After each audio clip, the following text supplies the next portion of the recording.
दोस्तों, हमारे देश में भी परिसीमन का मुद्दा बहुत जोर पकड़ा हुआ है और इसको लेकर दक्षिण भारत के लोग बहुत ज्यादा चिंतित हैं तथा इसमें मुख्य रूप से तमिलनाडु के मुख्यमंत्री M.K. स्टालिन इस बात को अच्छे से उठा रहे हैं और उन्होंने 5 मार्च को सर्वदलीय बैठक में इसको लेकर बात की थी तथा इसकी चिंता को लेकर बात करने की बात की थी।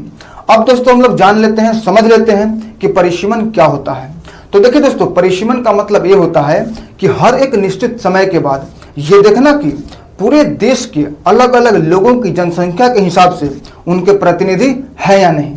दोस्तों, अगर इसे आसान भाषा में समझा जाए तो लोकसभा और राज्यसभा की सीटों का बंटवारा जनसंख्या के आधार पर करने को परिसीमन कहते हैं। तो दोस्तों, आखिर इस परिसीमन से दक्षिण भारत के लोग क्यों चिंतित हैं? दोस्तों, इसे अच्छे से समझने के लिए हम लोगों को इतिहास में जाना होगा। तो दोस्तों, सबसे पहले मैं आप लोगों को बता दूं कि हमारे देश में परिसीमन का काम परिसीमन आयोग करता है और सबसे पहला परिसीमन आयोग का गठन 1952 में हुआ था। दोस्तों, पॉइंट शुड बी नोटेड, इसे नोट करना चाहिए क्योंकि किसी भी कंपटीशन एग्जाम में आपको पूछ सकता है, तो आपके पास ये जानकारी होनी चाहिए, तभी तो आप उसको सही उत्तर देकर आएंगे। और उसके बाद में 1961 की जनसंख्या के आधार पर 1963 में परिसीमन किया गया था और 1971 की जनसंख्या के आधार पर 1973 में परिसीमन किया गया था। और दोस्तों, उसके बाद ऐसा हुआ कि हमेशा जब भी जनगणना होता था, और मैं आप लोगों को बता दूं कि जनगणना प्रत्येक 10 सालों में एक बार होती है, तो हमेशा जनगणना के बाद परिसीमन किया जाता था। लेकिन जब 1971 के जनसंख्या के आधार पर, मतलब कि जो जनगणना हुआ था उसके आधार पर 1973 में परिसीमन किया गया, तो उसके बाद में 1976 में 42वें संविधान संशोधन के द्वारा ये व्यवस्था कर दिया गया कि अब भारत का परिसीमन 2001 के पहले नहीं होगा।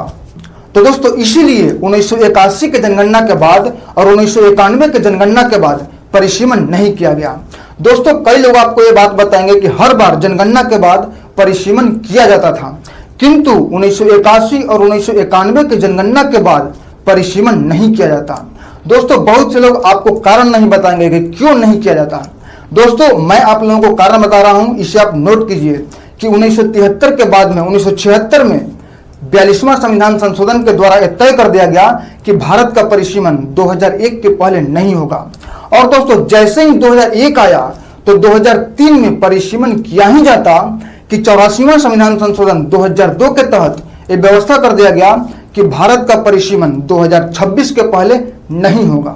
और चूंकि अब 2026 तक परिसीमन को रोक दिया गया था, तो इसीलिए 2011 के जनगणना के बाद परिसीमन का कोई सवाल ही नहीं था और कोरोना के कारण 2021 में जनगणना की कोई बात ही नहीं थी।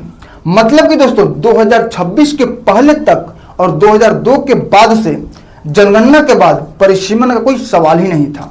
तो दोस्तों, इस तरीके से आप लोग समझ गए होंगे कि परिसीमन क्या है और अलग अलग समय में परिसीमन कब होता था और क्यों कई बार जनगणना के बाद भी परिसीमन नहीं हुआ। अब हम लोग समझते हैं कि इस परिसीमन से दक्षिण भारतीय राज्यों को चिंता क्यों है। सबसे पहले मैं आप लोगों को बता दूं कि परिसीमन का मुख्य आधार जनसंख्या होता है। तो दोस्तों, दक्षिण भारत के जो राज्य हैं वो अपने अच्छे नीतियों के कारण, अपने नियंत्रित नीतियों के कारण दक्षिण भारत की जनसंख्या को कंट्रोल करने में सक्षम हो पाया है। तो दोस्तों, इस कारण से दक्षिण भारत की जनसंख्या हमेशा कम रहती है और एरिया ज्यादा रहती है, तो इस कारण से वहां पर विकास बहुत अच्छे से हो पाया है। तो उनको यह डर है कि अगर 2026 में अगर परिसीमन हुआ तो मेरे इलाके की जनसंख्या कम है, तो मेरे इलाके की जनसंख्या अगर कम है तो अगर मेरी लोकसभा की सीटें कम हो गई तो हमारा प्रतिनिधित्व केंद्र में कम हो जाएगी, और जब हमारा प्रतिनिधित्व केंद्र में कम हो जाएगी तो मेरी बातें कम उठाई जाएंगी। अब दोस्तों, इसको लेकर केंद्र सरकार की तरफ से यह आश्वासन दिया गया कि हम दक्षिण भारत को जनसंख्या नियंत्रण के लिए दंडित नहीं करेंगे। और दोस्तों, मैं आप लोगों को बता दूं कि हमारे देश के गृह मंत्री अमित शाह ने भी यह बात कहा है कि दक्षिण भारतीय राज्यों की सीटें किसी भी हाल में कम नहीं होंगी। अब दोस्तों, ये जो परिसीमन होगा और जिस तरीके से पहले परिसीमन हो चुके जनगणना के बाद और जिस प्रतिशत में अपनी सीटें को आगे पीछे किया गया, उसके तहत अनुमान लगाया जा सकता है कि अगर परिसीमन हुआ तो आंध्र प्रदेश की सीटें जो अभी 25 है वो घटकर 20 हो जाएंगी, तेलंगाना की सीटें जो अभी 17 है वो घटकर 15 हो जाएंगी, केरल की लोकसभा की सीटें जो अभी 20 है वो घटकर 14 हो जाएंगी, और तमिलनाडु की सीटें जो अभी 39 है वो घटकर 30 हो जाएगी। और उत्तर भारतीय राज्यों में उत्तर प्रदेश की लोकसभा की सीटें जो अभी 80 है वो बढ़कर 94 हो जाएंगी। यही से दोस्तों दक्षिण भारत राज्यों को चिंता हो रही है और यही परिसीमन का प्रमुख विवाद है। दोस्तों परिसीमन को लेकर अलग अलग विद्वानों की अलग अलग राय है। कुछ विद्वानों की यह राय है कि लोकसभा की सीटें 848 तक बढ़नी चाहिए, क्योंकि जनसंख्या बहुत बढ़ गया है और इनको अच्छे से प्रतिनिधित्व देने के लिए कम से कम 848 सीटें होनी चाहिए। अब दोस्तों कुछ ऐसे विद्वान जिनमें आईएएस अफसर भी शामिल हैं, उनका कहना यह है कि 2060 तक भारत की जनसंख्या पिक पर होगी और उसके बाद जनसंख्या नहीं बढ़ेगी। तो इसीलिए लोकसभा की सीटें बढ़ाने के बजाय राज्यों की विधानसभा की सीटों को परिसीमन में बढ़ाने पर ध्यान देना चाहिए। और दोस्तों इसी बीच में आंध्र प्रदेश यूनिवर्सिटी के प्रोफेसर और तमिलनाडु योजना आयोग के जो सदस्य हैं, उनका कहना यह है कि अगर कैनेडियाई आधार पर लोकसभा की सीटों का परिसीमन किया गया तो लोकसभा की सीटें 552 हो जाएंगी। और दोस्तों इसके तहत उत्तर प्रदेश की लोकसभा की सीटें जो 80 है वो बढ़कर 89 हो जाएगी, मतलब कि 9 सीटों की बढ़ोतरी होगी।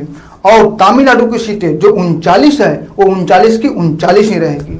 अब हम लोग अगर TFR फार्मूले की बात करें तो इसके आधार पर अगर हम लोग लोकसभा का परिसीमन देखें तो लोकसभा की सीटों की संख्या 750 करना पड़ेगा और इसके तहत उत्तर प्रदेश की लोकसभा की सीटें जो 80 है वो बढ़कर 106 हो जाएंगी और तमिलनाडु की लोकसभा की सीटें जो 39 है वो बढ़कर 55 हो जाएंगी। तो दोस्तों आप लोगों को ये समझ में आ गया होगा कि परिसीमन क्या है और परिसीमन के विवाद का प्रमुख कारण क्या है और इससे दक्षिण भारतीय राज्य क्यों चिंतित हैं। तो दोस्तों ये जानकारी आप लोगों को कैसा लगा, अच्छा लगा या खराब लगा, कमेंट जरूर कीजिएगा। तो दोस्तों फिर मिलते हैं एक नए वीडियो में, तब तक ले दोस्तों जय हिंद जय भारत।